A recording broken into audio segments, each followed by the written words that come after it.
Eccoci qui in diretta, buongiorno, ben trovati, prima edizione di Antenna 3 in questo martedì 23 aprile, un martedì che prosegue una settimana ricca di attese naturalmente per la visita del Santo Padre domenica a Venezia, ma anche per un'altra scadenza che interessa Venezia dal 25 di questo mese, e cioè l'avvio di questa novità del contributo d'accesso su cui verte anche il nostro sondaggio di oggi, perché come sempre sapete che in vista di Ring, la trasmissione di politica di prima serata di Antenna 3, vi proponiamo ogni lunedì e ogni martedì un sondaggio. Allora, in regia oggi vediamo, eccola qua dalla regia proprio, grazie ad Alessandro Granziera e Renato Capoglia, ecco qua, Venezia, al via il ticket d'ingresso. È giusto secondo voi proporre questo strumento per cercare di limitare alla fin fine gli accessi in laguna? 0422 1626 691 se volete rispondere di sì, 0422 1626 690 se invece volete rispondere di no. Di questo tema proprio si parlerà questa sera anche con alcuni dei protagonisti di questo provvedimento. Vediamo voi cosa ne pensate, visto che ormai siamo pressoché alla vigilia. Tra poco, proprio per parlare di questo argomento, dovremo collegarci con Venezia in diretta con la nostra Ilaria Marchiori, che si trova sul posto con Sandro Ponchio. Intanto parliamo di un altro tema che è di stretta attualità per tutti noi in queste ore: il violento calo delle temperature, il drastico calo delle temperature con questa ondata di maltempo che ha interessato tutta la regione, anche con precipitazioni inattese e relativamente insomma fuori stagione. Ecco qua, queste immagini si riferiscono all'intervento che hanno dovuto eseguire i vigili del fuoco di Treviso a Cima Grappa, vedete la neve, per andare in soccorso a dei ragazzi che erano rimasti bloccati con l'auto che proprio per la bufera di neve non andava più in moto. Tutto questo a 1 chilometro circa dalla vetta di Cima Grappa nel comune di Borso. Sono stati portati in salvo dai pompieri che li hanno raggiunti con un fuoristrada. 3 ventenni padovani dunque nella serata di ieri avevano raggiunto la montagna per fare un'escursione sulla neve. Al rientro nella notte l'auto non è più andata in moto, la richiesta di soccorso è scattata alle 3 del mattino per questi giovani rimasti in panne, lo avete visto, con una vera e propria tormenta in corso e la temperatura esterna ampiamente sotto lo zero, 1700 metri di quota, quelli appunto in cui è accaduta questa disavventura. I giovani all'alba sono stati portati in un bar a valle lungo la strada di Borso, dove sono stati raggiunti dai parenti, dai familiari. Questa mattina, meteo permettendo, il recupero della macchina da parte del soccorso stradale. Di maltempo noi torneremo tra poco a parlare anche con dei servizi. Vediamo se dalla regia mi dicono se è pronta Ilaria Marchiori da Venezia. Direi di sì da quel che vedo. Allora, visto che anche sul 25 aprile rischia di abbattersi, o quantomeno di abbattersi gli strascichi di questo maltempo, andiamo a Venezia in diretta da Ilaria Marchiori, perché questo contributo d'accesso parte tra le polemiche, anticipato da diverse polemiche.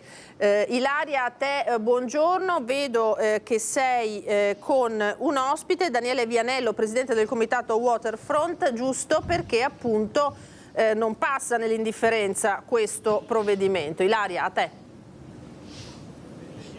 Sì, buongiorno Tellina, buongiorno ai nostri telespettatori. Hai detto bene, non passa affatto nell'indifferenza, anzi sono molti comitati e le associazioni che hanno deciso di esprimere la loro contrarietà proprio il giorno del 25 aprile, giorno in cui entrerà in vigore la sperimentazione del contributo d'accesso. In realtà ovviamente lo fanno già da parecchio tempo, ma quel giorno ci saranno anche loro.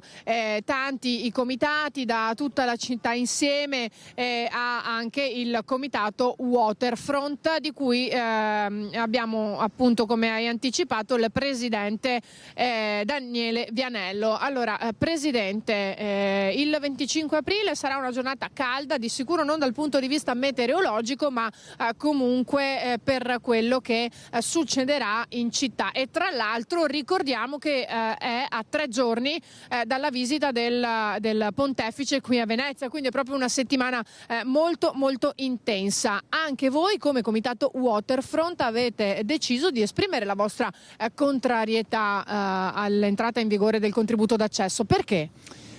Sì, buongiorno a tutti. Oggi ci sarà l'assemblea alle 5:30 presso la chiesa di San Leonardo, la chiesa sconsacrata di San Leonardo. L'associazione Tutta la città insieme e Forum per Venezia e Mestre hanno organizzato questa assemblea coinvolgendo tutte le associazioni cittadine, tra cui appunto il comitato che rappresento, il Comitato Waterfront. Ci sono tanti motivi per cui tutte le associazioni dicono no a questo ticket d'ingresso. Il Comune vuole contingentare gli ingressi dei turisti. Noi invece vorremmo che il Comune si occupasse di più di residenzialità. Come si fa a contingentare gli ingressi? Per esempio limitando il fenomeno delle affittanze turistiche, cercando invece di dare più spazio ai residenti o a coloro che comunque vogliono avere casa a Venezia. Ci pare che questa misura del ticket d'ingresso per 5 euro non sia assolutamente una misura idonea, non lo è per nulla. Quindi mi faccia capire, Vianello, secondo lei non funzionerà, non servirà a nulla, diciamo proprio le cose così come stanno? Non funzionerà a nulla, nel senso che non è una misura che questo Comune doveva adottare per contingentare gli ingressi. Pensate per esempio anche ad un'altra importante contraddizione che questo Comune secondo me dovrebbe considerare. Vogliono infatti costruire una stazione ferroviaria che arrivi, loro dicono, per decongestionare i pendolari dalla stazione di Santa Lucia alla zona della stazione marittima. Riteniamo che sarà semplicemente l'ennesima mossa a favore del turismo che passerà dall'aeroporto direttamente a Venezia, probabilmente per arrivare alla crocieristica. Ecco, se il Comune vuole contingentare gli accessi, perché dovrebbe consentire per esempio anche questa misura? Ecco, avete sentito, queste sono alcune delle motivazioni, quelle del Comitato Waterfront, e poi ce ne sono tante altre da parte di tutte le altre associazioni. Ricordiamo che appunto questo pomeriggio ci sarà un'assemblea pubblica a cui parteciperanno tantissimi cittadini e ovviamente i membri e i rappresentanti delle varie associazioni e dei vari comitati proprio per discutere, e che giovedì appunto ci saranno anche loro e sarà una giornata calda. Noi la seguiremo con vari collegamenti in diretta, spiegando e monitorando che cosa succede. Ci sarà di sicuro anche il sindaco Brugnaro insieme all'assessore Venturini, parte dell'amministrazione, tutte le forze in campo da una parte, e dall'altra ci saranno appunto i comitati e le associazioni e chi vorrà protestare ed esprimere la propria contrarietà all'entrata in vigore di questa sperimentazione del contributo d'accesso. Io ringrazio Daniele Vianello, presidente del Comitato Waterfront qui da Venezia. Restituisco la linea allo studio. Grazie Ilaria Marchiori e Sandro Ponchio, grazie all'ospite naturalmente. Noi ci spostiamo subito a Padova perché è collegato con noi Federico Fusetti con Federico Cibotto. Buongiorno Federico, perché ci sono degli aggiornamenti sul caso terribile dell'anziana aggredita in casa dai suoi cani che sono stati trasferiti proprio in queste ore al canile. Federico, a te buongiorno.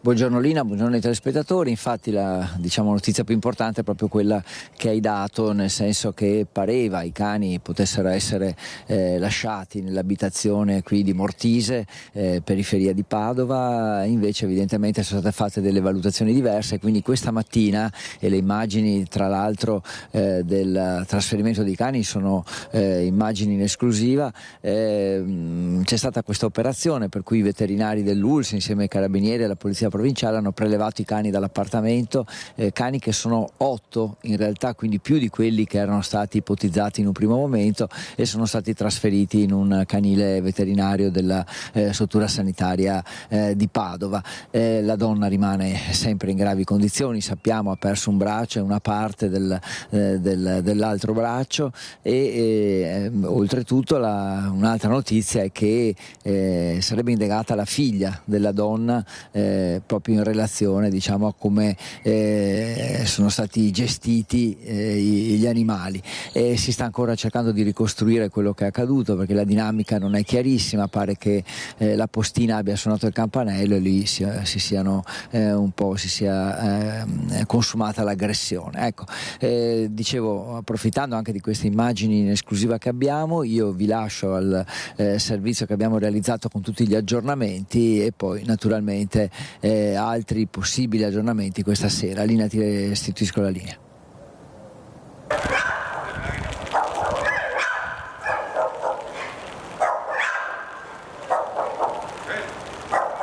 Eccolo i cani che hanno aggredito un 83enne padovana all'interno della sua abitazione di Mortise, nella periferia di Padova.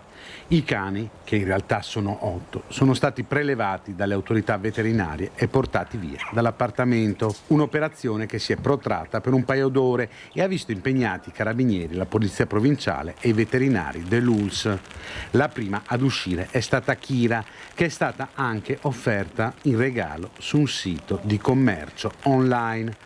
Un'operazione portata a termine in sicurezza, con gli animali trasferiti nelle strutture veterinarie in attesa di ulteriori accertamenti e della decisione sulla loro sorte. Intanto sul fronte giudiziario risulta indagata la figlia dell'83enne per lesioni colpose gravissime e malgoverno di animali. C'è infatti da chiarire la dinamica e che cosa abbia fatto scattare l'aggressione, che pare si sia consumata quando la postina ha suonato il campanello, sentendo poi lei stessa le grida della vittima, lanciando l'allarme. L'anziana, che ha subito lesioni gravissime e che ha perso entrambe le braccia ed è ancora ricoverata in ospedale, era stata soccorsa dai carabinieri di Padova, che, entrati nell'appartamento, hanno trovato la donna a terra, priva di sensi, hanno allontanato i cani e chiamato subito i soccorsi. Trasportato d'urgenza in ospedale, ha subito l'amputazione dell'intero arto superiore destro e dell'avambraccio sinistro. Tra le ipotesi che stanno serpeggiando in queste ore, anche la possibilità che nell'appartamento ci fosse un allevamento abusivo di cani. E allora, prima di andare ai prossimi servizi, chiederei alla regia di andare sull'home page di Venezia Today, che dà conto di un camion in acqua a Forte Marghera questa mattina. Nessuna persona coinvolta, il mezzo a quanto pare è stato rubato e evidentemente qualcuno ha trovato questo metodo per liberarsene. Il camion è stato avvistato in canale Salso stamattina, partite le ricerche dei vigili del fuoco, si temeva potessero esserci persone all'interno. Per il telonato sequestrato dal servizio di sicurezza stradale della polizia di Venezia risulta una denuncia di furto e dunque alle 8 di questa mattina, ecco qua, è toccato questo intervento particolare, lo vedete, da parte dei vigili del fuoco per recuperare questo mezzo. Fortunatamente nessuno appunto è rimasto coinvolto, ma ci saranno degli accertamenti per capire la provenienza. Andiamo a Magrè di Schio, ora nel Vicentino, rapina della tabaccheria. A meno di una settimana dall'accaduto, i carabinieri hanno identificato e arrestato una persona e si tratta, ancora una volta purtroppo ci viene da dire con dispiacere, di un minorenne. Gli auguro un buon lavoro ai carabinieri e soprattutto conto sull'operato poi della magistratura, perché... L'augurio di Enrico Cavaliere, il tabaccaio rapinato di Magrè di Schio, di catturare il malvivente che lo aveva derubato dell'incasso giovedì scorso è stato esaudito dagli uomini dell'Arma. A 4 giorni dall'accaduto i militari hanno identificato ed arrestato il presunto colpevole. Si tratta di un 17enne che indossava ancora gli indumenti che aveva durante la rapina avvenuta brandendo un coltello. È entrato questa persona con il coltello, è subito venuto dietro al banco, si è fatto consegnare i soldi dell'incasso. Quando è uscito poi l'ho rincorso gridando. A consegnare l'arma ai carabinieri dopo averla nascosta è stato lo stesso giovane, una lama di 7 centimetri che è stata sequestrata. Il minorenne era riuscito inizialmente a sfuggire in maniera rocambolesca all'inseguimento da parte dello stesso tabaccaio e da un vicino. In sella ad una bicicletta rubata era caduto perdendo parte della refurtiva che ammontava a 250 euro. I carabinieri sono però risaliti alla sua abitazione, dove hanno rinvenuto durante la perquisizione 32 grammi grammi di hashish e un bilancino di precisione. Al termine delle formalità di rito, il minore è stato condotto, su richiesta della Procura presso il Tribunale per i minorenni di Venezia, nell'Istituto Penale Minorile di Treviso, in attesa dell'udienza di convalida da parte del GIP del Tribunale per i minorenni. E ora un altro caso curioso in questo caso, scusate la ripetizione, operaio non viene pagato per protesta, pensate, siamo sempre nel Vicentino, demolisce il cantiere in cui lavorava. Con un trapano pneumatico demolisce i lavori di muratura da poco eseguiti. Qualcuno segnala alla polizia la presenza sospetta dell'uomo in un cantiere di via Bellini a Vicenza. Gli agenti arrivano sul posto e lo identificano. Si tratta di un egiziano di 26 anni, in regola con il permesso di soggiorno, che spiega di aver eseguito dei lavori ma di non essere stato ancora pagato dal proprietario, nonostante i ripetuti solleciti. Per questo motivo ha deciso di demolire il lavoro da lui stesso realizzato. Nel frattempo accorre nel cantiere un altro operaio che cerca di calmarlo, spiegando che si tratta di aspettare solo qualche giorno per ricevere il pagamento come gli era stato promesso. A quel punto il 26enne egiziano ha deciso di andare via in attesa che il pagamento venga effettuato. Rimaniamo nel Vicentino, le fiamme gialle hanno sorpreso un giovane pusher con oltre 1,5 kg di droga nascosta in casa. Si tratta di un 21enne che è stato arrestato. Lampeggianti nella notte. Sono le fiamme gialle impegnate nell'ultima operazione antidroga. La Guardia di Finanza di Arzignano passa al setaccio le zone dello Spaccio. A Trissino colgono un 21enne del posto che sta cedendo 2 dosi di hashish per un totale di 12 grammi a un 20enne che paga 70 euro. La pattuglia interviene e procede alla perquisizione della casa del pusher, un disoccupato italiano. Nell'abitazione le fiamme gialle hanno trovato 1,521 kg di hashish, suddiviso in panetti da 1 etto ciascuno, pronti per la vendita, oltre a un telefono cellulare, 2 bilancini elettronici di precisione e un coltello utilizzato per tagliare la droga. Tutto è stato sequestrato mentre il 21enne è stato arrestato in flagranza di reato. Da Vicenza a Padova, dove in tribunale si è svolta l'udienza preliminare per una presunta violenza sessuale che ha coinvolto un infermiere e una studentessa tirocinante. L'uomo ora rischia il processo. È approdata in aula, in tribunale a Padova, la vicenda che ha visto coinvolti lo scorso dicembre una studentessa di scienze infermieristiche che stava facendo tirocinio in ospedale e un infermiere quarantenne. La ragazza in piena notte aveva chiamato i genitori raccontando di essere stata aggredita dall'uomo con pesanti avance sessuali. I carabinieri, chiamati proprio dai genitori, nelle ore seguenti avevano arrestato il quarantenne, arresti che poi erano diventati domiciliari e dopo ancora obbligo di dimora. Ora l'udienza preliminare con i giudici che nei prossimi giorni decideranno se l'infermiere dovrà affrontare il processo per violenza sessuale, così come richiesto dalla procura padovana. Nel frattempo l'uomo è stato licenziato dall'azienda ospedaliera al termine di un provvedimento disciplinare. Ora i suoi avvocati hanno chiesto di avviare per lui un programma di giustizia riparativa sul quale sarà il giudice ad esprimersi e che consiste in un percorso fatto insieme da vittima e presunto autore della violenza per superare il conflitto e permettere all'infermiere di rimediare al danno causato. Lui ha sempre parlato di rapporti consenzienti. Prossima udienza il 3 giugno.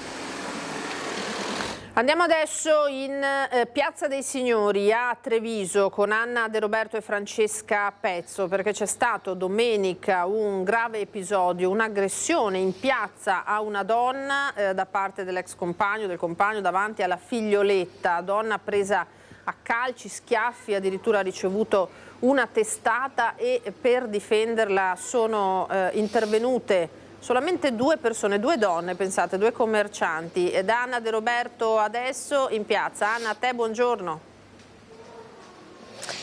Eccoci Lina, buongiorno. Allora eccola qua, Piazza dei Signori, dove è accaduto il fatto che tu hai anticipato. In questo momento è evidentemente deserta, da qualche minuto è iniziato a piovere, però questo weekend c'era la manifestazione Arte del Gusto, una manifestazione organizzata da Confartigianato e Imprese Marca Trevigiana, tantissimi gli stand, si proponevano varie attività del territorio, quindi c'era davvero tanta gente, una manifestazione peraltro che è andata molto bene.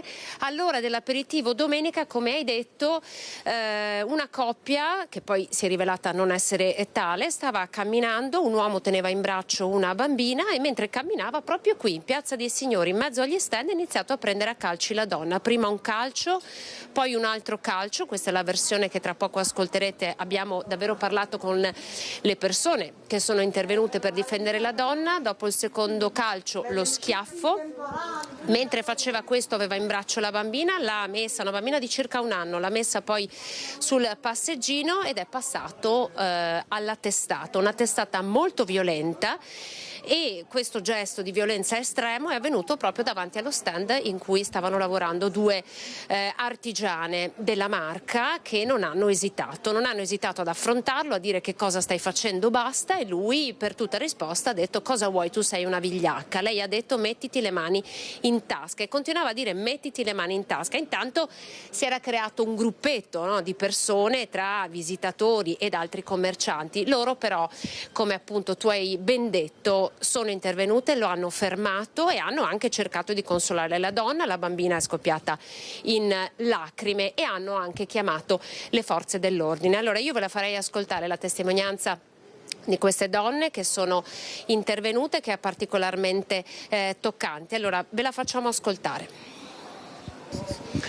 Cos'è successo esattamente? Lei cosa ha visto? Io stavo lavorando, ho visto passare una coppia con una bambina in braccio, lui aveva una bambina in braccio, stavano litigando animatamente. Ad un certo punto lui ha tirato un calcio alla signora, e poi gliene ha tirato un altro. A quel punto io sono uscita dallo stand dove stavo lavorando, mentre andavo verso gli ha tirato uno schiaffo e subito dopo una testata. Quindi io sono intervenuta per dirgli di fermarsi. L'ha fatto davanti a lei? Sì, assolutamente. Cosa gli ha risposto lui? Lui in modo molto aggressivo mi ha risposto che era una vigliacca, perché io non sapevo che cosa era successo veramente e quindi dovevo farmi i fatti miei fondamentalmente. Nel frattempo la reazione della donna? La signora era impaurita, ha iniziato un po' a piangere, gli abbiamo chiesto se voleva che chiamassimo la polizia. Lei ha confermato di chiamare la polizia, quindi un'altra signora di un altro stand ha chiamato la polizia, che era nel frattempo sopraggiunta anche lei. Tutto questo con la bambina in braccio? No, quando gli ha dato la testata la bambina era stata messa nel passeggino. Piangeva? All'inizio no, dopo sì, ha iniziato a piangere, la mamma l'ha portata via, ma era già intervenuta la polizia.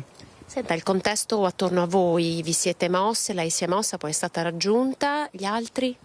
Sono stata raggiunta da un'altra persona di un altro stand, dopo dalla mia socia, e le persone si sono solo avvicinate, 2 signori anziani ci hanno fatto manforte, insomma, si sono messi là con noi. Come si è sentita lei? Ma a parte la scarica di adrenalina in quel momento lì, mi sono sentita abbastanza schifata da quello che avevo visto. Non deve succedere una cosa del genere, non esiste, in nessun contesto dovrebbe mai succedere una cosa del genere.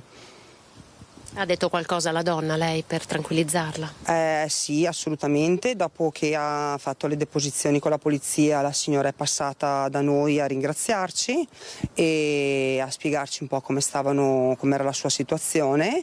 Le abbiamo consigliato di rivolgersi a delle associazioni antiviolenza e gli abbiamo consigliato un avvocato penalista, in quanto nel caso in cui ci siano violenze domestiche l'avvocato è gratuito. Quindi gli abbiamo spiegato questo, perché la signora era in difficoltà a livello economico, e ci ha ringraziato e se n'è andata con l'intento di andare a porgere denuncia. Grazie. Ecco, allora Lina, avete sentito, questa denuncia pare poi sia stata presentata perché la donna si è presentata dai carabinieri, i carabinieri le hanno suggerito di andare dalla polizia perché era la polizia che era intervenuta e la donna stessa aveva chiesto proprio i riferimenti di carabinieri e polizia per andare a sporgere denuncia. Non era evidentemente la prima volta che questa donna subiva le violenze di quello che poi si è rivelato essere un ex compagno che probabilmente non accetta accettava la fine di questa relazione. Sta di fatto che è accaduto domenica pomeriggio e nella centralissima Piazza dei Signori, in mezzo a tutte queste persone, e speriamo, ci auguriamo insomma che questa donna dia inizio ad un percorso che la possa portare davvero definitivamente fuori da questa violenza. Da Piazza dei Signori è tutto. Grazie Anna, grazie per la testimonianza che avete raccolto tu e Francesca Pezzo. Ci auguriamo anche che la testimonianza di queste due donne sia d'esempio trovandosi di fronte a casi di questo genere. Allora, poco fa vi abbiamo mostrato la neve sul Grappa, zona evidentemente alle prese con un maltempo pesante, con temperature impicchiate. Allora, la nostra Sharon Di Carlo, buongiorno Sharon. E ben trovata a te. Con Renzo Rigon si trova insieme a un viticoltore, Marcello Gottardi, del posto, perché purtroppo adesso anche la Coldiretti ieri gli agricoltori hanno lanciato l'allarme appunto del gelo, delle temperature basse che rischiano di danneggiare vigneti e frutteti. Sharon, a te, buongiorno. Sì, buongiorno Rina, buongiorno a tutti i telespettatori. L'hai detto tu, il maltempo sta mettendo in difficoltà l'agricoltura del territorio, in particolare il settore vitivinicolo. Io sono con Marcello Gottardi, enologo, buongiorno. Buongiorno. Che cosa sta succedendo? Qual è la situazione? La situazione al momento è molto drastica, in quanto le temperature si stanno abbassando sempre più. Abbiamo neve in bassa quota, i 700-800 metri, di conseguenza le temperature sono sempre più rigide e la viticoltura, il nostro settore ne sta risentendo. Ecco. Lei diceva prima che una gelata potrebbe portare a delle conseguenze veramente disastrose. Di cosa stiamo parlando? Sì, parliamo di una potenziale perdita del 90% della produzione, in quanto abbiamo già un germoglio di 40 centimetri e predisposto alla primavera-estate, e questa gelata spezza la catena e i danni possono risentirsi, insomma, possono causare. Ecco. Sulle cime sulle cime delle montagne c'è la neve in questo momento. Qual è la percentuale, la possibilità che le gelate arrivino anche qui più a valle? Sì, la percentuale è molto alta. Le previsioni non promettono nulla di buono. Possiamo solo aspettare e sperare che la primavera faccia il suo corso. E dovesse succedere? Siete preoccupati? Cosa succederebbe in tal caso? La natura fa il suo corso, la pianta sopravvive, la pianta, nonostante se perdesse il germoglio e la produzione, l'istinto è quello di continuare, di sopravvivere, e quindi le gemme latenti entrerebbero in attività, però ovviamente limitando la qualità e la produzione stessa. 90% della produzione sono numeri importanti. Sì, nel nostro settore è zero, cioè 90% vuol dire lavorare un intero anno per nulla. Marcello, ci avviciniamo, che facciamo vedere a Lina e ai telespettatori che cosa sta succedendo allora alla pianta. Facci vedere proprio da vicino qual è la situazione e cosa appunto sta succedendo alle gemme. Sì, abbiamo i germogli neonati che ne stanno risentendo in primis, infatti si vede che sono leggermente piegati su se stessi, la foglia leggermente cartocciata, e questo è l'effetto del freddo. Il gelo vuol dire bruciare completamente il germoglio. Abbiamo anche qualche effetto della grandine di settimana scorsa, come potete vedere. Poi il freddo e tutto va a eliminare la parte danneggiata. Sì, speriamo, cioè, l'unica cosa che possiamo fare è sperare che il tempo si assesti e speriamo arrivi la primavera. Esatto, assolutamente. Ringrazio il mio ospite Marcello Gottardi. Lina da Bassano è tutto, vi restituisco la linea. Grazie per questo collegamento. Allora andiamo a vedere nel servizio realizzato proprio dalla redazione di Bassano il quadro del maltempo che si è abbattuto nella zona nelle ultime ore, un'anticipazione appunto ve l'abbiamo data con le immagini dal Monte Grappa, ma anche l'altopiano di Asiago è stato pesantemente interessato dalle nevicate. Vediamo. Mezzo metro di neve sul Grappa, nevicate abbondanti sull'altopiano e fino a mezza costa sulla spalla del comprensorio che domina Bassano del Grappa e la pianura veneta. Il maltempo continua a imperversare sulle alture del Bassanese, dove nevica quasi ininterrottamente ormai da più di un giorno.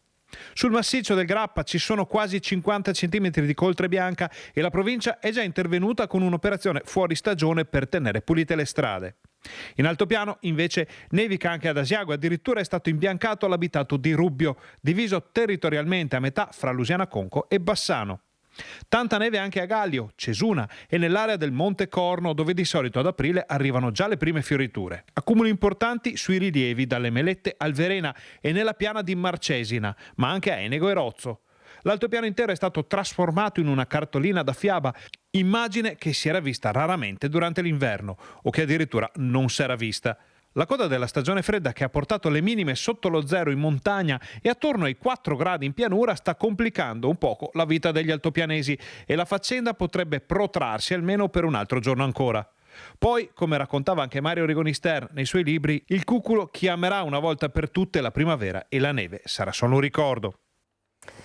Un colpo di coda dell'inverno che interessa tutta la montagna bellunese, nevicate anche a bassa quota, pioggia nelle vallate, stanno caratterizzando questa anomala seconda parte del mese di aprile, contrassegnata appunto dal maltempo che pare essere destinato peraltro ad accompagnarci almeno fino al weekend.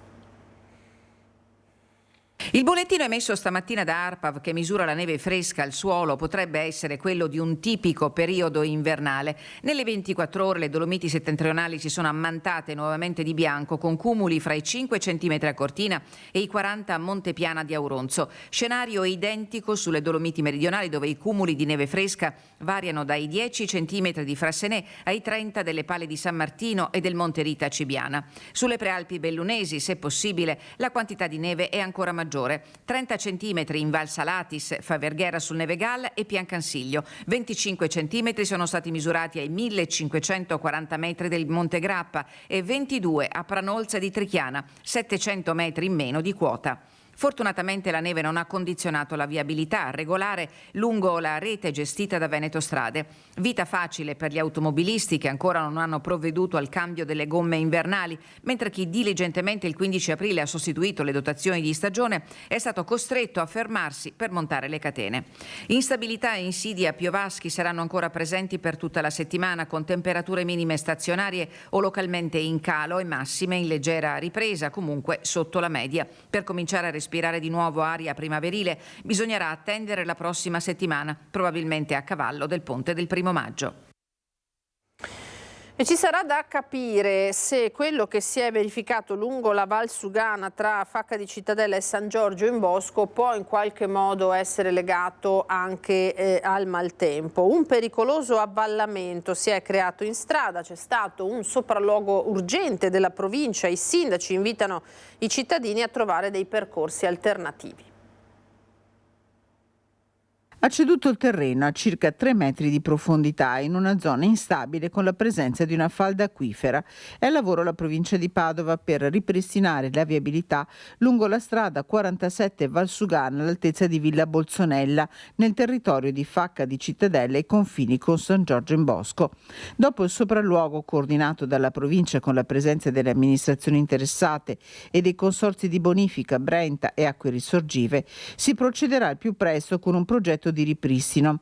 Nel frattempo, lungo la strada, tra le più importanti di collegamento nord-sud, è stato istituito un senso unico alternato regolato da un semaforo.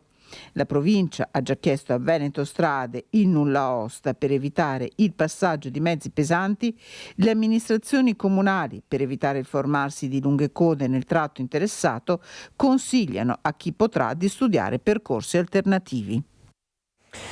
Questa dunque la situazione. Allora noi tra poco ci fermiamo per qualche istante di pubblicità, prima vi ricordo quello che è il quesito del nostro sondaggio di oggi, eccolo qua. Venezia al via, lo ricordiamo il 25 di aprile, il ticket di ingresso, il cosiddetto contributo di ingresso è giusto secondo voi? Quindi prenotazione e poi pagamento per i turisti che non siano veneti, per i veneti solo prenotazione, lo ricordiamo. 0422 1626 691 per rispondere di sì, 0422 1676 690 per rispondere invece di no. Come sempre sentirete come se fosse occupato il telefono, voi non preoccupatevi, viene registrata comunque la vostra preferenza, ogni tanto lo ripetiamo perché ci telefonate per chiedercelo e quindi poi vedremo l'esito questa sera. Andiamo qualche istante in pubblicità, a tra poco.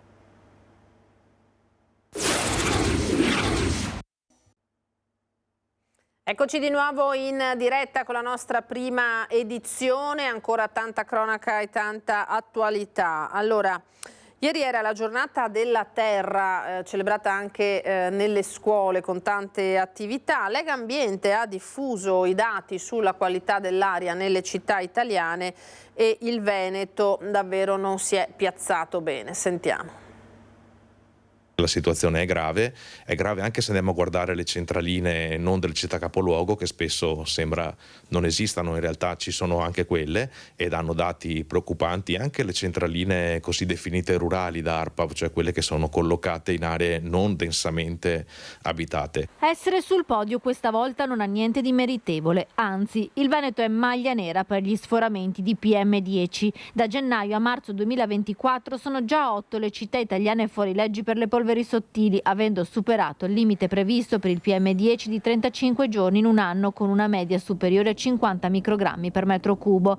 A rivelarlo sono i dati sulla qualità dell'aria diffusi da Legambiente in occasione della giornata della terra. La metà di queste 8 città sono venete. La prima è proprio Verona, con 44 giorni di sforamenti nei primi 91 giorni dell'anno, seguita da Vicenza con 41, Padova 39, all'ottava posizione Venezia con 36. Al limite c'è Treviso con 35 giorni di sforamento e Rovigo con 34, dunque si salva solo Belluno. Non possiamo affidarci ovviamente al meteo, alle condizioni di pioggia piuttosto che di neve per essere felici, ecco, tirare un sospiro di sollievo. Purtroppo la qualità dell'aria migliora troppo lentamente rispetto alla condizione orografica di questo territorio, che chiaramente mette in difficoltà i cittadini per l'aria che respirano, e serve quindi agire non solo sul meteo, perché non dipende da noi, ma agire su tutte quelle fonti di inquinamento che possiamo normare, ripeto, partendo dal traffico urbano, che ovviamente va ridotto, incentivando la mobilità ciclabile, le zone 30,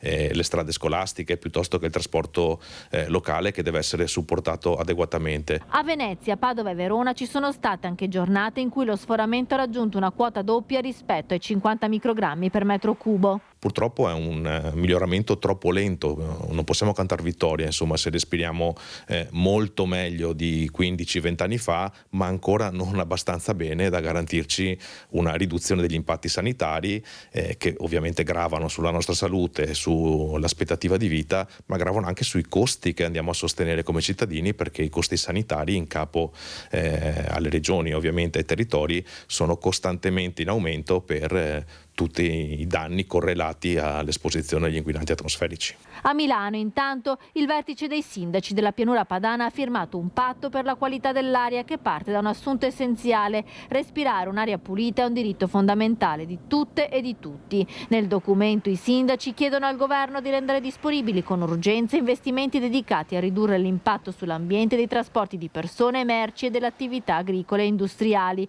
Per i sindaci che chiedono un intervento anche dell'Europa, servono investimenti anche per il sostegno al trasporto pubblico locale, per la transizione a mezzi elettrici e per incentivare la sostituzione delle caldaie per l'efficientamento energetico delle abitazioni. I cittadini e il pianeta. I colleghi di Bassano del Grappa, Alex Giuliano, hanno raccolto le impressioni proprio della gente per strada per la celebrazione della Giornata della Terra. Oggi si celebra la giornata mondiale della terra, l'ambiente torna un tema di strettissima attualità. Come viene percepita la questione ambientale oggi e soprattutto adesso che siamo in pieno clima da campagna elettorale, la tutela dell'ambiente, della natura deve essere un tema, un argomento centrale anche per la politica?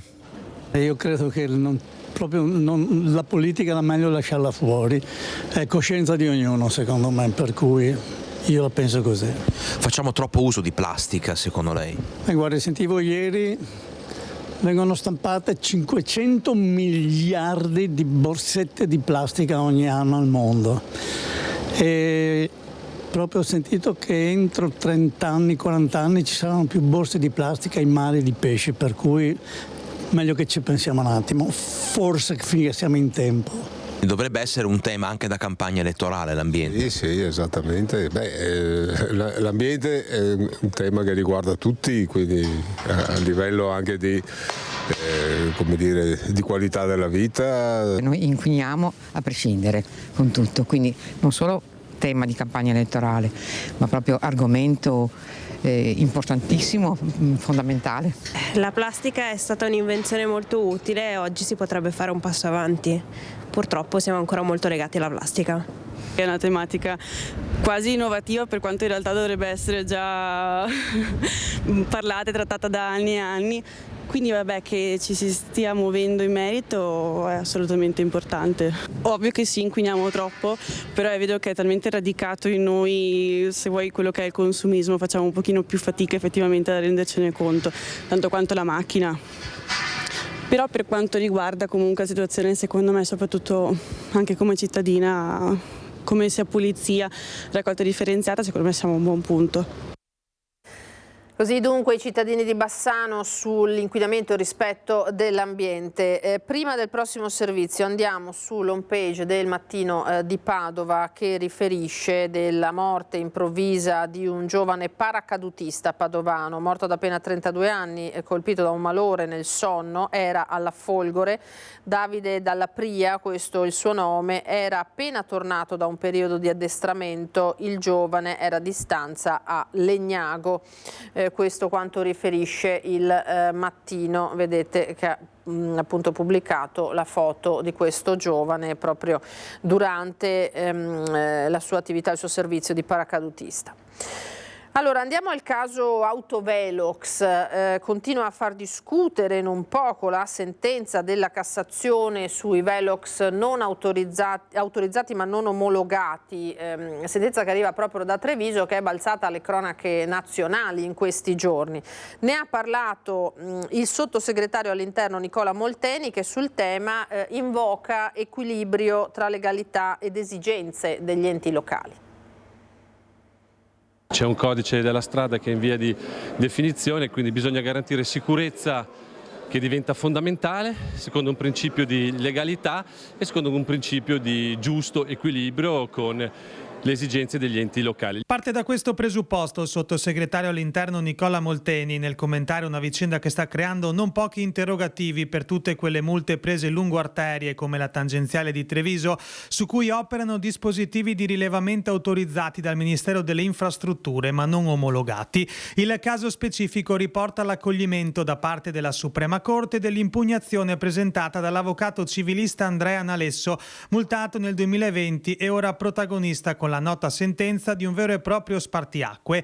L'autorizzazione infatti da sola non basta, ci vuole anche l'omologazione, come prevede il codice della strada. Il governo agirà e lavorerà esattamente in questa direzione, in collaborazione, secondo me assolutamente fondamentale, con le autonomie locali, con gli enti locali. Già, proprio gli enti locali, ora preoccupati con i sindaci in testa per il futuro delle finanze pubbliche. Questo è un governo che ha grande attenzione nei confronti degli amministratori locali. Faccio parte di una forza politica, la Lega, che esprime sindaci e amministratori locali, ritiene il valore dell'autonomia territoriale un valore fondamentale di crescita, di sviluppo e di modernità. Io credo che qualunque qualunque soluzione deve essere adottata deve essere fatta in collaborazione e in sinergia strutturale e sistemica con gli enti locali. Quindi ci sarà massima collaborazione, nulla verrà fatto sulla testa degli amministratori locali.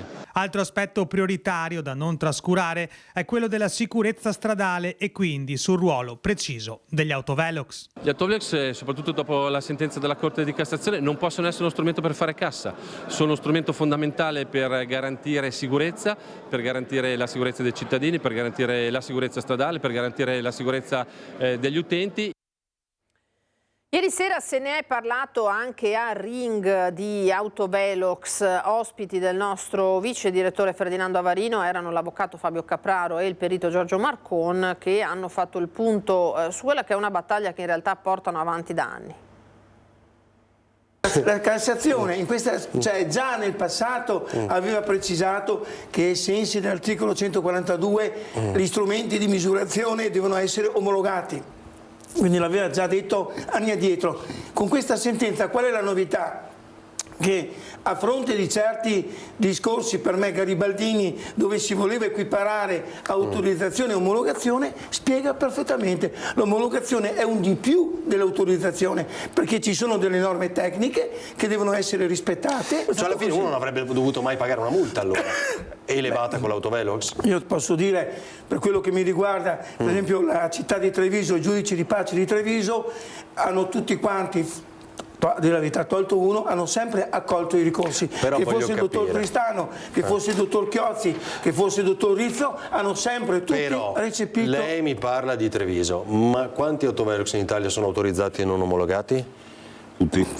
A me non risulta che nessuno è stato omologato perché mancano le norme di attuazione. Adesso che si fa adesso? Cioè, che si fa? Io non ho capito cosa succede domani mattina, delle multe o delle nuove multe. Se io fossi un sindaco, io posso parlare. Spengo gli autovelox. Io ho preso atto, ammesso e non concesso che non lo sapessi prima, che nessun comandante, il mio comandante di polizia me l'avesse detto, io per non sapere né leggere né scrivere, bloccherei subito gli autovelox. Questa dunque la posizione, ma noi abbiamo chiesto anche a voi cosa ne pensate ieri sera. Allora, grazie alla regia, vediamo qual è stato l'esito del sondaggio che vi abbiamo proposto proprio ieri. Autovelox non omologati, spegnerli tutti? C'è stata una bella percentuale di sì, 86,7% contro il 13,3%, quindi ampio, ampissimo, ma non schiacciante come ci è capitato in altre occasioni. Evidentemente c'è un 13% di voi, di telespettatori, che ritiene invece che questi strumenti, magari nei punti più pericolosi, possano essere utili, ma la stragrande maggioranza si è espressa per non utilizzare in strada questo genere di presidi. Un'altra sentenza, un altro pronunciamento che fa discutere è la bocciatura da parte della Consulta della norma regionale che vincola l'assegnazione degli alloggi di edilizia pubblica alla residenza in Veneto da almeno 5 anni. Quando è stata depositata ieri, quando è uscita la notizia, il presidente Zaia con la sua maggioranza hanno cercato di difendere quello che è lo spirito di questo regolamento adottato in Consiglio regionale, ma le minoranze hanno commentato ce lo aspettavamo e adesso chiedono la revisione della legge. Edilizia residenziale pubblica. Il principio della precedenza ai veneti si infrange sulla sentenza depositata in queste ore della Corte Costituzionale, che ha dichiarato illegittima la norma adottata dalla Regione secondo cui il requisito per chiedere un alloggio è la residenza nel territorio da almeno 5 anni, anche se spalmati non necessariamente in forma continuativa nell'arco degli ultimi 10 anni. Incostituzionale per la Consulta vincolare l'assegnazione alla residenza prolungata nella Regione, condizione in aperto contrasto con l'aiuto di cui necessita un soggetto in emergenza abitativa. Il presidente del Veneto Luca Zaia prende atto ma non condivide. In Veneto, ribadisce, abbiamo scelto di premiare chi, cittadino italiano o cittadino straniero, non fa differenza, nella nostra terra ha un progetto di vita, e non chi arriva oggi e pretende gli stessi diritti di chi risiede in Veneto da tempo. Io credo che dare un ordine di attribuzione a chi vive nel nostro territorio sia qualcosa di giusto e di sacrosanto. Sarebbe sarebbe bene che anche il governo legiferasse in questa direzione, in modo da fare un po' di chiarezza e attribuire un diritto a chi è nel nostro territorio da più tempo e a chi vive nel nostro territorio a un progetto di vita legato a questa terra. Visione antimeritocratica di un bene prezioso come la casa, rincara Villanova, ma la sentenza della consulta non meraviglia affatto le minoranze di Palazzo Ferrofini che si aspettavano uno stop. A nostro avviso il provvedimento, già quando è stato votato, aveva forti criticità e quindi il nostro voto contrario era legato a questo aspetto, ovvero anche a quello che poi è stato manifestato dalla Corte Costituzionale, una lesione dell'articolo 3 della Costituzione, quindi sotto il profilo sostanziale ci deve essere una garanzia di uguaglianza tra tutti i cittadini. Questa è una norma che abbiamo sempre sostenuto che è obsoleta, superata, una bandierina ideologica di un partito che continua a vivere di spot e non affronta i problemi della nostra regione, e che è una norma che va contro la crescita della nostra regione e che ci isola e ci decontestualizza su un settore, un segmento produttivo dove dobbiamo essere soggetto attrattore e non estraniarci dal resto del mondo che continua a crescere. Serve una modifica seria della legge sul tema, ma servono soprattutto finanziamenti costanti e adeguati alle richieste per andare a coprire anche chi oggi non rientra nelle graduatorie ATER, conclude Elena Ostanel, capogruppo del Veneto Che Vogliamo, che ha chiesto formalmente all'assessore Cristiano Corazzari di riferire in aula sulla volontà di riformare una legge considerata discriminatoria per le fasce più deboli della popolazione. Noi ci fermiamo adesso per un altro rapido break, torniamo tra poco. Di nuovo in diretta, riprendiamo dalla cronaca questa nostra prima edizione. Controlli della Guardia di Finanza in locali e bar e ristoranti. Siamo nell'Alta Padovana, in questo caso il bilancio è di decine di lavoratori in nero. Controlli a tappeto della Guardia di Finanza in decine di bar, ristoranti e locali di intrattenimento in provincia di Padova, specie nell'Alta, per controllare le posizioni di chi lavora in questo settore. Il bilancio è di 40 lavoratori in nero e di 16 irregolari. Nello specifico, i finanzieri del gruppo di Padova, dopo un'attività di indagine, hanno controllato numerose attività, identificando 19 lavoratori in nero, di cui 2 privi del permesso di soggiorno, impiegati senza la preventiva comunicazione di instaurazione del rapporto di lavoro, e 14 lavoratori irregolari assunti con un contratto a chiamata senza la preventiva comunicazione di inizio della prestazione lavorativa che spetta al datore. E al termine di ispezioni nell'Alta Padovana, la compagnia di Cittadella ha intensificato i controlli nel settore della somministrazione di alimenti e bevande, identificando 4 lavoratori in nero e 2 collaboratori familiari irregolari, sprovvisti di una propria posizione assicurativa. Nella Bassa Padovana, invece, nei pubblici esercizi e imprese nel settore della ristorazione, del tessile e dei servizi alla persona, la compagnia di Piove di Sacco ha individuato 11 lavoratori in nero, mentre la compagnia di Este 6. Nel corso di questi ultimi accertamenti è emerso come le retribuzioni del personale non regolarmente assunto venissero corrisposte esclusivamente in contanti. I casi sono stati segnalati anche all'Ufficio Territoriale del Lavoro per le sanzioni amministrative ricomprese complessivamente tra un minimo di 215.000 euro e un massimo di oltre 1 milione di euro. La Guardia di Finanza ha chiesto anche 10 provvedimenti di sospensione delle attività. Ed è stato denunciato dai finanzieri di Schio, in questo caso l'evasore totale che non aveva dichiarato al fisco ricavi per oltre 300.000 euro. L'uomo ha percepito inoltre il reddito di cittadinanza per 13.000 euro. Schio non presentava alcuna dichiarazione fiscale dal 2016, occultando ricavi per oltre 300.000 euro e percepiva inoltre da circa 2 anni anche il reddito di cittadinanza. È stata la Guardia di Finanza a identificare un evasore totale, un lavoratore autonomo nel settore edile, che ora dovrà spiegare al giudice la sua condotta. Avrebbe incassato complessivamente oltre 13.000 euro come sussidio, presentando documentazioni che non sarebbero state veritiere, e per questo è stato segnalato all'INPS e all'Agenzia delle Entrate per il recupero delle imposte evase e per le somme indebitamente erogate. Rimaniamo a Vicenza, dove c'è un tema di degrado e alcol in centro storico. I commercianti e i cittadini si lamentano della situazione, in particolare in piazza Biade. Siamo andati a raccogliere con Luisa Bertini e Simone Squarcina la loro protesta. Degrado in centro storico, commercianti che lamentano un malcostume diffuso soprattutto dopo i fine settimana e chiedono maggiori controlli specialmente nelle ore serali. Abbiamo raccolto il loro commento, sentiamoli. Io al mattino devo passare il negozio perché sporcano su per le vetrine, lasciano bottiglie e di tutto, insomma, ecco. Poi assolutamente che è da considerare è il fatto che ci vorrebbe un po' di controllo maggiore da parte della polizia o delle forze dell'ordine, perché non so cos'altro si potrebbe fare. Sta arrivando la bella stagione, cominciano ad arrivare i ragazzini che magari da casa si portano qualche bottiglia da bere e poi lasciano un po' il disordine in centro storico, sporcano anche i monumenti.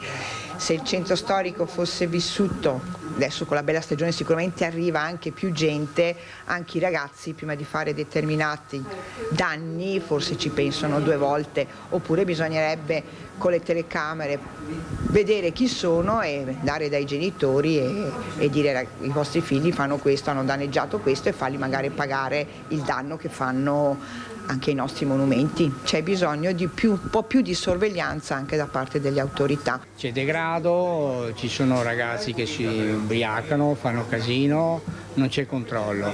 Allora io dico alle amministrazioni: più controllo, multe se è possibile farle, e quelli che buttano le carte o le cicche per terra devono essere puniti. Io la vedo malissimo, più che altro per andare a Monteberico sotto i portici, lì c'è la vera sporcizia di tutto. Non è più la vecchia Vicenza di qualche anno fa.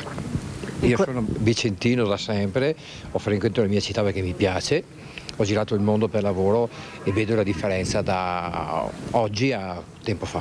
Questa è una città UNESCO, una città del Palladio, una città che vive e conosciuta nel mondo e credo che si meriti molto di più, insomma, sotto tutti i punti di vista. La situazione è quella appunto del degrado e chiediamo all'amministrazione se possibile di far sì che vengano fatti maggiori controlli, e ci vuole un po' di senso di civiltà maggiore. Bisognerebbe appunto che questi ragazzi si divertissero in modo magari diverso, lasciando stare i nostri monumenti che sono preziosissimi e utilizzando i contenitori per buttare via, non so, lattine, bottiglie, quindi tutte le immondizie.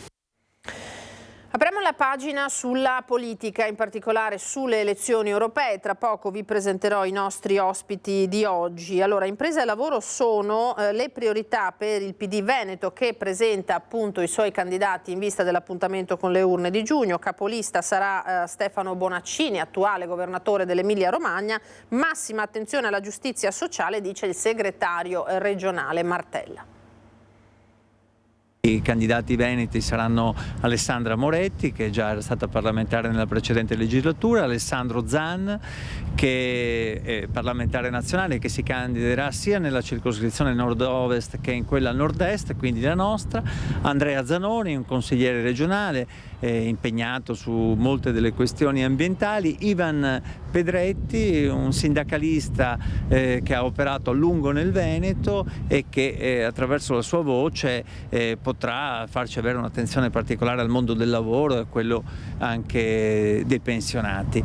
Questo il poker di candidature che il Partito Democratico Veneto si gioca in vista delle europee dopo il via libera definitivo da parte della segretaria Elly Schlein, che sarà capolista nelle circoscrizioni del centro e delle isole. A nord-est infatti il primo nome sarà quello del presidente dell'Emilia Romagna Stefano Bonaccini, che è pronto a lasciare Bologna per Bruxelles, dando di fatto chiusa la partita sul terzo mandato. La sua presenza anche in Veneto io credo sarà molto importante per parlare al nostro tessuto produttivo fatto di piccola e media impresa, molto simile nel campo della manifattura, del turismo, a quello dell'Emilia Romagna. Mondo dell'impresa che secondo Martella va accompagnato nelle tante transizioni in corso, digitale e green su tutte. Naturalmente accanto a questo dobbiamo anche avere una grande attenzione al lavoro e ai lavoratori, perché le transizioni non devono essere ingiuste, devono mettere comunque al centro il reddito e l'occupazione, ed è l'altra grande questione di di cui noi ci occuperemo. Giustizia sociale quindi che non può prescindere dal salario minimo già in vigore in diversi paesi europei. Per garantire una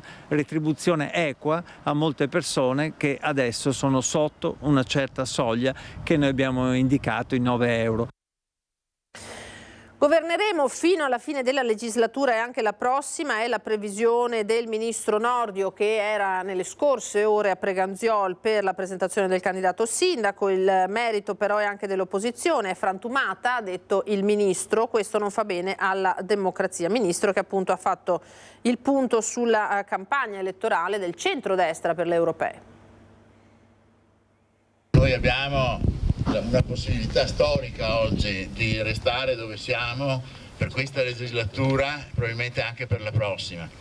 Questo dipende anche dal fatto che, come sapete, l'opposizione è molto divisa, molto disgregata. Meriti propri ma anche demeriti altrui. Questa è la fotografia politica che il guardasigilli Carlo Nordio ha scattato in mattinata a Preganziola, intervenendo alla presentazione del candidato sindaco dei Meloniani con Lega e Coraggio Italia. I toni sembrano più da analisi che da invettiva. Non so nemmeno se questo sia un bene, perché un'opposizione magari solida e seria serve alla democrazia. Invece noi assistiamo che dall'altra parte c'è proprio una specie di quasi di competizione accesa. Noi comunque, ecco, in questo modo esprimiamo l'unità che c'è nel centrodestra, unità che naturalmente non significa ripudio di quelle che sono le identità dei singoli partiti che lo compongono. Certo, le europee, con il voto di lista e non di coalizione, stanno esacerbando le differenze. Ogni partito è pronto ai nastri di partenza con i propri nomi, così Fratelli d'Italia. A Pescara noi avremo il quadro completo, anche perché interverrà la leader sul palco, quindi è il 28. Il deposito delle liste è previsto in Veneto per il 1° maggio. E quindi per quella data avrete nomi e ufficialità di tutte le candidature, a partire proprio dalla candidatura della stessa Meloni, che è poi comunque una candidatura importante e quindi che ha anche riflessi poi sulle eventuali candidature locali. In pista per il Veneto ci sarebbero la sindaca di Portoviro, Valeria Mantovanna, la deputata veronese Maddalena Morgante, il consigliere regionale Daniele Polato. Quanto a Elena Donazzan, ha già iniziato la sua partita, l'ultimo a scendere in campo Luca Spavanetto. Ho sciolto le riserve e il partito mi ha chiesto di fare questa corsa e naturalmente ho accettato. È una sfida che parte dalla provincia di Venezia, naturalmente per tutto il collegio Veneto, Friuli Venezia Giulia, Trentino Alto Adige e Emilia Romagna. Eccoli qua dunque gli schieramenti in Veneto. Allora saluto e ringrazio l'ospite che mi ha raggiunto in studio, Alessandro Manera, buongiorno. Grazie, vice sindaco di Treviso ma nella fattispecie candidato per la Lega alle elezioni europee di giugno, una bella sfida Manera, vero? E collegata dovremmo avere, eccola qua da remoto, buongiorno Sabrina Pignedoli, candidata in questo caso per il Movimento 5 Stelle. Buongiorno Sabrina, ben trovata. Buongiorno a voi, grazie. Sappiamo che è impegnata, no, oggi Sabrina? Sì, abbiamo appena finito la sessione di voto e siamo in plenaria, l'ultima plenaria di questa legislatura. Quindi sta vivendo appunto gli ultimi momenti della legislatura europea, in cui appunto contesto in cui Alessandro Manera spera insomma di arrivare. Allora, da tutti e due velocemente chiederei un punto su questa campagna elettorale. Cominciamo magari per cavalleria da Sabrina e poi veniamo ad Alessandro. Ma sì, ci sono diverse spaccature, però credo che sia anche abbastanza normale quando si decidono le liste. Quello che io parlo chiaramente per il Movimento 5 Stelle, perché poi quello che succede negli altri partiti mi interessa abbastanza poco. Io credo che Conte abbia fatto molto bene a inserire nel nostro simbolo la pace, perché credo che questa sarà una delle linee guida, lo è stata in questa legislatura e lo sarà nella prossima legislatura, perché pensiamo che l'Europa è nata appunto per la pace e non possa militarizzarsi come qualcuno vorrebbe. Quindi sono molto contenta di quello che è stato questo simbolo e questa decisione per il nostro programma. Manera. Sì, io sono stato candidato dalla Lega in tutta la provincia di Treviso, ma chiaramente il collegio è molto grande ed è un grande onore per me, onestamente. Tra l'altro da vice sindaco della città capoluogo cercherò di portare quelli che sono i temi amministrativi anche locali, che secondo me a volte sono poco rappresentati in Europa, perché è chiaro che parliamo sempre di un'Europa dei popoli, ma soprattutto di un'Europa dei 1000 comuni che hanno tante esigenze, spesso anche diverse. E quindi io cercherò di portare il mio mandato amministrativo di Treviso in Europa con le istanze di quello che sono i cittadini. Ecco, allora, per quanto riguarda il voto in Basilicata, Sabrina, ci sono state delle prime risposte, no? Movimento 5 Stelle lo si è visto un pochino in difficoltà, abbiamo visto le forze centriste avanzare, una Lega che si è assestata poco sopra il 7%, come vede il responso delle urne in Basilicata? Ma sicuramente non è stato un responso positivo, bisogna ripensare certamente alcune cose, però io credo che comunque nelle amministrative un pochino, cioè a livello territoriale facciamo un pochino più fatica in certe zone. Certo, noi ci aspettavamo un risultato come quello della Sardegna, che per noi era stato molto positivo, ma questo credo che non possa inficiare sulle elezioni europee. Le elezioni europee sono completamente diverse, il nostro programma è forte e solido e noi crediamo veramente che queste elezioni regionali non possano poi influire sul risultato europeo. Ecco, Manera, una Lega al 7 e poco più per cento, Forza Italia che invece ha avuto un balzo in avanti e in generale questa tendenza, non solo tutta italiana ma insomma probabilmente anche in altri paesi, di un ritorno al centro ogni volta che c'è un pochino di Sì, questo è un effetto pendolo che avviene sempre, perché lo vediamo quando ci si sposta troppo verso la destra, verso la sinistra, c'è un ritorno al centro. La Lega, per quello che può essere la Basilicata, considerando la nostra storia, è comunque un risultato buono. Io lo dico sinceramente, magari non era stato così buono in Sardegna a tutti gli effetti. Quindi diciamo che è incoraggiante. Chiaramente le elezioni europee hanno un'altra valenza, un'altra dimensione. La Basilicata, saluto gli amici della Basilicata, non ha una dimensione tale da essere, diciamo, una finestra elettorale così grande. Non è una regione da 3, 4, 5 milioni di abitanti dove la politica dipende molto dai candidati, dal radicamento territoriale e sicuramente bravissimi quei partiti che hanno trovato sul territorio dei rappresentanti importanti che gli hanno dato un risultato che abbiamo visto. Ecco Manera, allora poi lo chiederò anche a Sabrina per la sua parte. Per quanto riguarda le alleanze, gli ambiti naturalmente, centrodestra, centrosinistra, abbiamo visto tutte le vicissitudini tra PD e 5 Stelle, ma insomma anche nel centrodestra non mancano, no? Le frecciatine, le prese di posizioni, l'abbiamo visto in Veneto, poi anche a livello nazionale, le distanze anche su una serie di argomenti. Da candidato come si vivono queste turbolenze a livello generale nazionale? Benissimo, a dire la verità, perché è chiaro che non siamo, cioè il centrodestra come il centrosinistra, peraltro il Movimento 5 Stelle che si inquadri sul centro-sinistra, lo hanno deciso loro, ma abbiamo fatto un governo assieme, se ce lo ricordiamo bene, quindi è sempre una variabile appunto. Cioè, è chiaro che non siamo partiti uguali, perché altrimenti sarebbe un monopartito. Ci ha provato a suo tempo Berlusconi col Popolo e Libertà a fare un monopartito e poi si sono rispaccati anche loro, perché le anime sono diverse, le istanze sono diverse. Quando poi entriamo nel territorio le istanze sono ancora diverse a livello territoriale. Cioè, faccio un esempio, a Treviso ci sono 55 comuni al voto e non dappertutto il centrodestra è stato unito, perché c'è anche il territorio, quello che dicevo prima, cioè le istanze territoriali anche in ambito superiore sono diverse. Il Veneto non è il Friuli Venezia Giulia, non è l'Emilia Romagna, non è il Trentino Alto Adige, ma siamo in un collegio unico.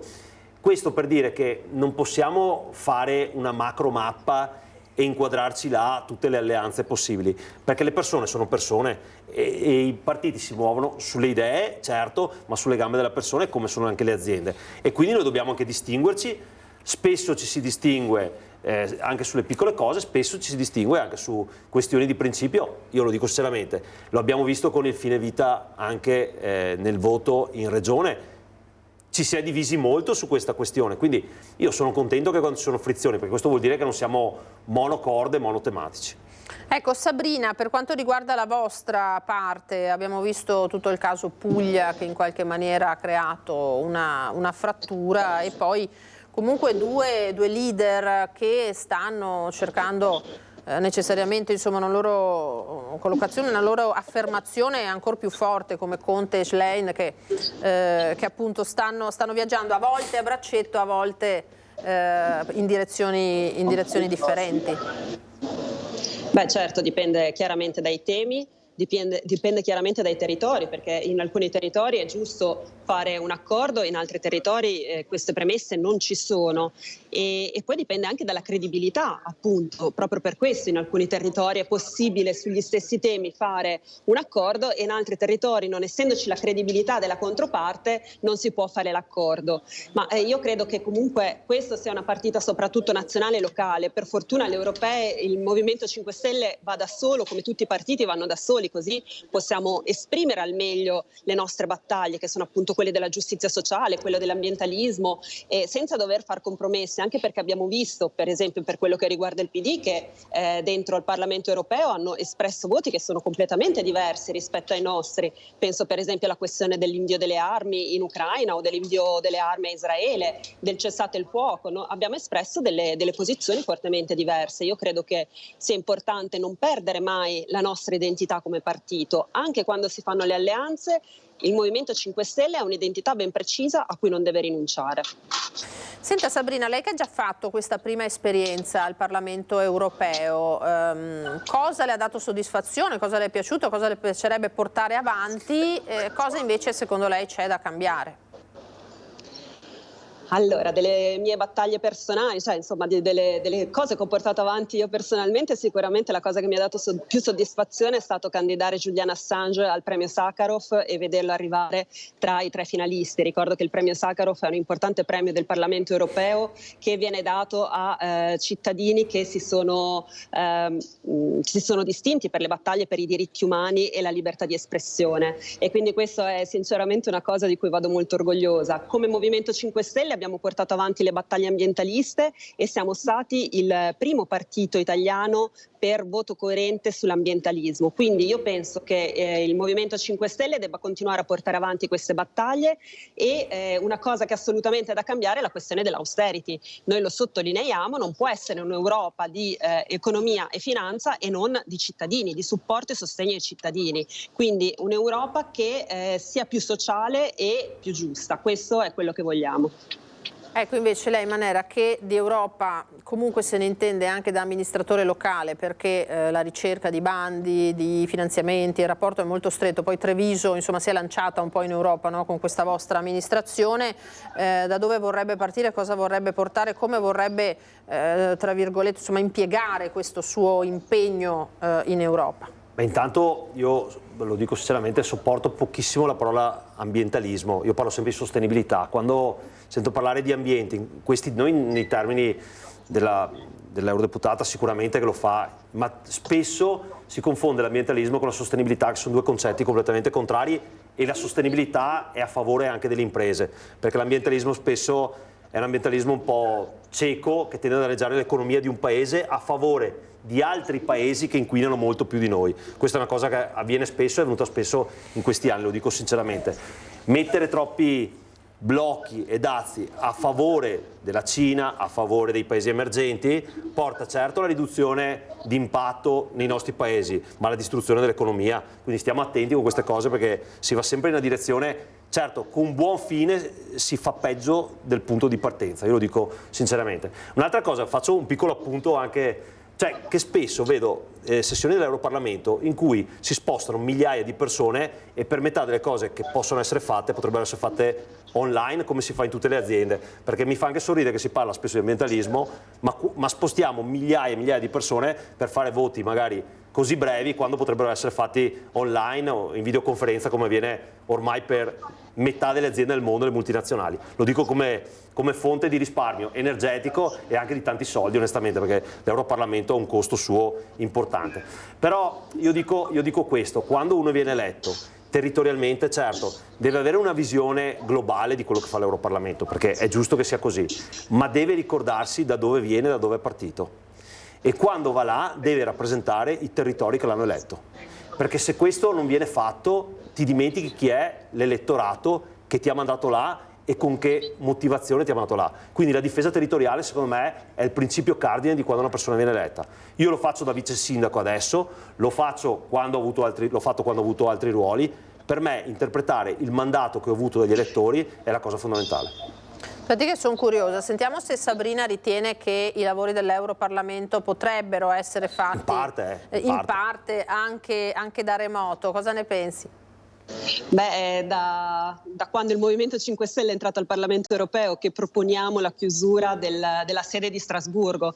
È totalmente incoerente anche con le politiche ambientali del Parlamento stesso e della Commissione, insomma col Green New Deal, avere 2 sedi con lo spostamento di tutti i parlamentari, degli assistenti, delle casse addirittura che vengono trasportate su gomma da Bruxelles a Strasburgo.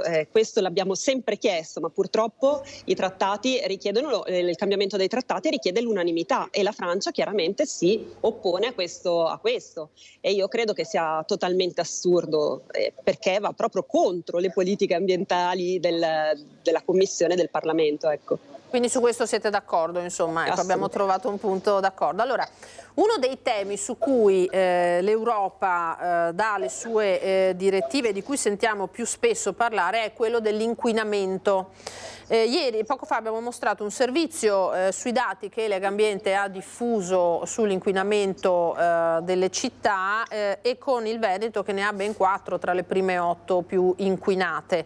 Ma c'è stato anche un impegno, tra l'altro, Manera, anche che ha visto protagonista il sindaco di Treviso a Milano, dei sindaci della pianura padana che stanno cercando tutta una serie di soluzioni, strade politiche per cercare di alleggerire questa morsa. Ecco, a livello europeo, partiamo da Sabrina, a livello di inquinamento dell'aria, di smog per questo territorio davvero tormentato da questo problema, come l'ha vissuta secondo le politiche appunto del Parlamento e cosa secondo lei l'Europa potrebbe fare?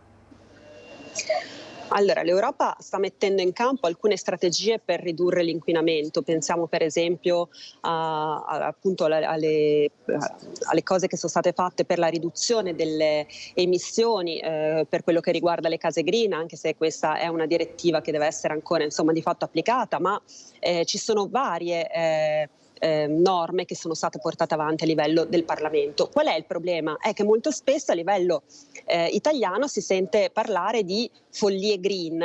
E le follie green però bisogna vedere che cosa sono, perché follie green non vuol dire niente. Noi dobbiamo pensare a ridurre l'inquinamento. Pensiamo che ci sono ben 80.000 morti per cause legate all'inquinamento. Questo è veramente inaccettabile e quindi bisogna agire. Poi chiaramente lo sappiamo che la pianura padana ha delle caratteristiche fisiche, geografiche, per cui c'è chiaramente un ristagno dell'inquinamento, però questo non può essere la scusa per giustificare un continuo aumento dell'inquinamento che chiaramente affetta la salute dei cittadini. Manera, questo è un tema che lei ha particolarmente presente. Ho avuto la delega all'ambiente negli ultimi 6 anni e vorrei anche sottolineare che sono talmente europeista che questa amministrazione ha vinto il Green Leaf per il 2025 proprio dall'Unione Europea, dalla Commissione Europea. Quindi io ci credo tanto all'Europa, però quando si commettono degli errori bisogna anche dirlo. Noi nell'accordo di bacino padano si continuano a colpire 2 cose: le auto, che ormai rappresentano, specialmente nelle nostre aree, diciamo che sono un po' più ricche rispetto ad altre aree, come fonte inquinante pochissimo. Lo dimostra che durante la pandemia noi avevamo tantissimi sforamenti, forse anche di più degli anni precedenti, eppure le auto non circolavano. Quindi continuare ad andare a colpire le auto in questa direzione è sbagliato, anche perché si sta andando sempre più verso un Euro 6, sempre più auto sono ibride, quindi è la direzione sbagliata.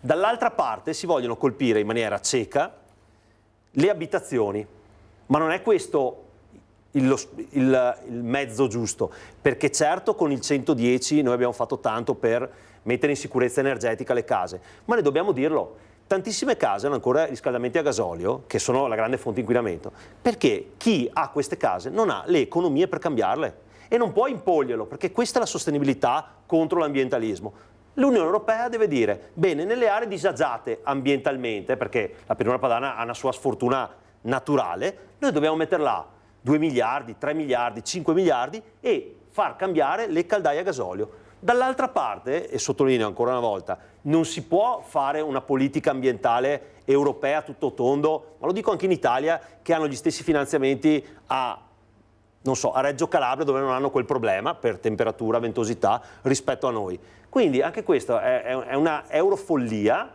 ambientale che non porta le conseguenze e i frutti che si vogliono ottenere. Ma dico anche un'altra cosa, noi paghiamo, questo è un assurdo, lo dico da amministratore, noi paghiamo il 22% di IVA nella gestione del verde pubblico.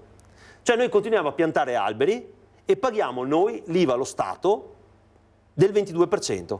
Ma vi sembra sensata sta cosa? Per assurdo il comune dovrebbe andare nella direzione contraria e ridurre il numero degli alberi per diminuire la spesa corrente. Qui l'Europa deve intervenire e deve dire, bene, tutti quei comuni nel bacino padano che investono sul verde, che è certo non è una fonte di emissione, ma è una fonte di ricezione di abbattimento di inquinamento, vengono premiati con tot milioni di euro che consentono la piantumazione di più piante e il mantenimento delle stesse. Questa è la verità, perché altrimenti noi continuiamo a dire, sì certo, devi portarla a casa a essere in classe A4 e se non li hai, cosa fai? E peraltro tutte fasce di popolazione o anziane che non hanno potuto farlo o persone disagiate. Cioè la sostenibilità vuol dire anche fare un intervento nei limiti dell'economia che tu hai. E questo l'Europa ha tanti soldi, perché non possiamo continuare a vedere che vengono finanziati i paesi di Visegrad per nuove realizzazioni, quindi Polonia, Ungheria, Repubblica Ceca, Slovacchia, e l'Italia non riesce a ottenere quei finanziamenti per l'area più disagiata ambientalmente, perché siamo così, che è la pianura padana. No, solo dazi, ecco, questo non è possibile. Ecco, Sabrina invece cosa ne pensa, visto che manca un paio di giorni, dell'introduzione del contributo d'ingresso a proposito di sostenibilità turistica, in questo caso alla città di Venezia, che è un unicum che abbiamo in Veneto, in Italia, nel mondo, e che sta per vivere questo passaggio che viene vissuto, che viene visto anche con un certo occhio critico da alcune parti? Ma il problema di Venezia, secondo me, i problemi di Venezia sono variegati. Allora, diciamo che sicuramente quello della massa di turisti è uno, ma dobbiamo anche considerare tutta la questione, per esempio, delle crociere. Degli interventi che questa amministrazione vuole fare in un'area che è a fortissimo rischio ambientale, per cui il canale che vogliono scavare, i rifacimenti insomma, che devono essere fatti a Venezia, anche per esempio tutto il Bosco dello Sport, che è un'altra struttura. Diciamo che sono stati fatti a Venezia dei progetti che sono totalmente incompatibili con quello che è la tutela della città. Quindi quello dei turisti è uno dei problemi. Non si può far ricadere solo sui turisti la questione dei problemi di Venezia. Bisogna anche cercare di vedere più a tutto tondo le questioni ed evitare un inquinamento che deriva anche e soprattutto da una visione cieca puntata solo sullo sviluppo economico, ma contrario a una sostenibilità ambientale. Ecco, cosa ne pensa? Abbastanza in sintesi, Manera, grazie che allora, il tempo... Io direi che se i turisti non vogliono andare a Venezia, per qualche motivo a Treviso li accogliamo felici e non ci sono tornelli, non c'è niente. No, ma allora, è una questione molto complessa. Io ci ho fatto l'università a Venezia. Venezia, per la residenzialità, è molto scomoda. Cioè, il fatto che ormai Venezia i residenti sono pochissimi è perché è molto scomoda. E i costi di manutenzione di Venezia sono altissimi. Cioè, allora... Se noi andiamo a colpire il turismo, cioè dopo sono scelte chiaramente dell'amministrazione comunale, se si va a colpire il turismo e non ci sono i ricavi del turismo, mantenere Venezia dal punto di vista fisico è costosissima. E meno residenti ci sono, e i residenti non sono andati via per i turisti, i residenti sono andati via perché nel 2024 per un cittadino vivere a Venezia, se non è veneziano, è difficilissimo, ti devi spostare a piedi, cioè qualsiasi esigenza che tu hai, è molto complesso, non siamo nel 1950, quindi è fra virgolette uno spostamento naturale verso Mestre, verso la terraferma. Però attenzione, perché dire vado a colpire i turisti che sono la fonte di finanziamento del mantenimento di Venezia stessa è rischiosissimo, perché si rischia la desertificazione. Su questo sono sicuro che gli amministratori di Venezia hanno fatto bene i calcoli, perché sono bravissimi a farli, amministrano una città probabilmente la più bella o la più unica del mondo sicuramente, però ripeto, attenzione ad andare a dire colpisco le navi da crociera, sì, ma le persone che scendono dalle navi da crociera comprano, spendono, mantengono ristoranti, famiglie e famiglie che abitano a Venezia. Quindi io starei molto attento nel dire vado a colpire, questa è sempre la sostenibilità, vado a colpire un fattore per eliminarne un altro. Non sempre il bilanciamento è così chiaro. Ecco, 25 allora intanto ricordiamo che a Venezia arriva anche il Santo Padre domenica, seguiremo insomma dal mattino presto la visita di Papa Francesco proprio in laguna, anche lì sarà una delle prove della città, se regge a determinati stress oppure no. Velocemente, telegraficamente vi chiedo, partiamo magari da Alessandro in questo caso, Festa della Liberazione anticipata da una serie di polemiche, cosa ne pensa? Beh, intanto volevo dire che Venezia ha superato i Pink Floyd, quindi supererà anche l'arrivo del Papa, però Festa della Liberazione è la festa di tutti. Noi questo paese è frutto della liberazione, lo dico sinceramente. Mia nonna è stata una partigiana, abitava a Mogliano e quindi io ne vado fiero. Poi, secondo me in questa cosa non ci sono schieramenti politici, lo dico proprio sinceramente. Ma sono errori, secondo me, lo dico sinceramente, perché noi possiamo discutere, io e l'eurodeputata, in questo modo perché è avvenuto quel giorno. Quindi dobbiamo essere felici, festeggiarlo tutti assieme. E soprattutto non è la festa di nessuno in particolare, è la festa di tutti, è la liberazione di tutti. Sabrina, cosa ne pensa? Che fa impressione vedere che ci siano ancora polemiche sul 25 aprile, nel senso che appunto noi siamo nati dal 25 aprile, l'Italia è nata da questo e non è possibile che vengano censurati discorsi nella televisione pubblica, non è possibile che tutti gli anni ci sia la polemica sul 25 aprile. Noi siamo nati da questo, ripeto. Grazie ragazzi, il tempo è finito. Io ringrazio di cuore Sabrina Pignedoli, candidata alle europee per il Movimento 5 Stelle. Sabrina, grazie e buon lavoro. Grazie a voi. E Alessandro Manera, candidato alle europee per la Lega, il nostro vice sindaco di Treviso. Grazie per essere stati con noi. Io vi ricordo che questa sera a Ring, a partire dalle 21, ospiti saranno del nostro Ferdinando Avarino, saranno Claudio Borgia di Fratelli d'Italia, Flavio Baldan del Movimento 5 Stelle, Massimo Bitonci della Lega, Paolo Magno degli Stati Uniti d'Europa, Laura Castelli di Libertà. Dalle 22:30 si parlerà proprio di contributo d'accesso a Venezia con l'assessore al turismo Venturini, Giuseppe Saccà del PD e Ilaria Marchiori, nostra collega di Media Nord-Est.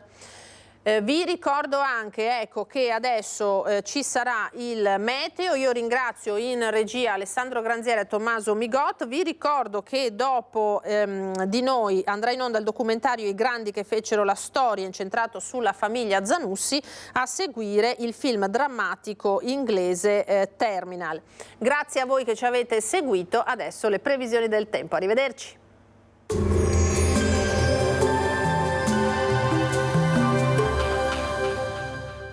Tremonti, impianti professionali per saldatura e taglio, riparazioni, taratura e calibrazione impianti a Montebelluna.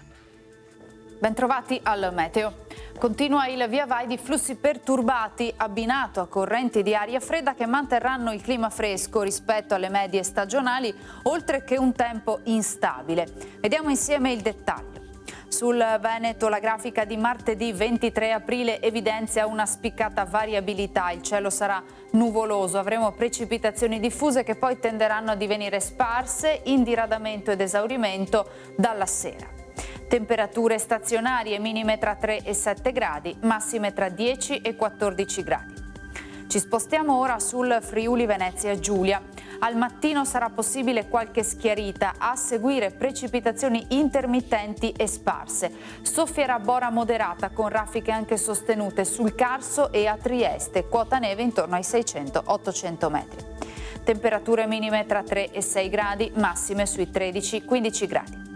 Infine diamo uno sguardo alla situazione del Trentino Alto Adige. Anche in questo caso sarà nuvoloso con piogge diffuse e con qualche sprazzo di sole in serata. Temperature minime sui 4 gradi, massime intorno ai 12. Dal meteo di Antena 3 per ora è tutto. Arrivederci.